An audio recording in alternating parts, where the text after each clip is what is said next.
سوال نمبر 1، انسان کے خیالات اور جذبات اس کے تمام مساعی ایک مخصوص دور کے ماحول کی پیداوار ہوتے ہیں، اور جو مادی اسباب کسی ایک ماحول کی تشکیل کرتے ہیں ان میں طریقہ پیداوار کی غرض سے اقتصادی تنظیم سب سے زیادہ اہم ہے بقول کارل مارکس۔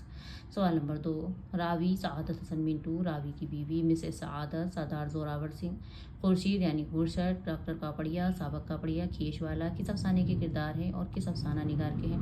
خورشد کے کردار ہے سعادت حسن منٹو کے۔ سوال نمبر 3، بوستان خیال کی سنِ تصنیف کیا ہے؟ 1170 ہجری۔ سوال نمبر 4، بوستان خیال کس عہد میں لکھی گئی؟ محمد شاہ کے عہد میں۔ سوال نمبر 5، خدا کی صنعت آثار سلف کس کی نظمیں ہیں؟ اسماعیل میرٹھی کی۔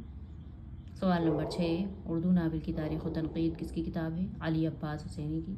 سوال نمبر 7، 20ویں صدی میں اردو ناول کس کی کتاب ہے؟ یوسف سرمست کی۔ سوال نمبر 8، مولوی عبدالحق، کلیم الدین احمد، سید عبداللہ، عبداللہ صدیقی، گوپی چند نارنگ، ان کا تعلق کس تنقید سے تھا؟ سائنٹیفک تنقید سے۔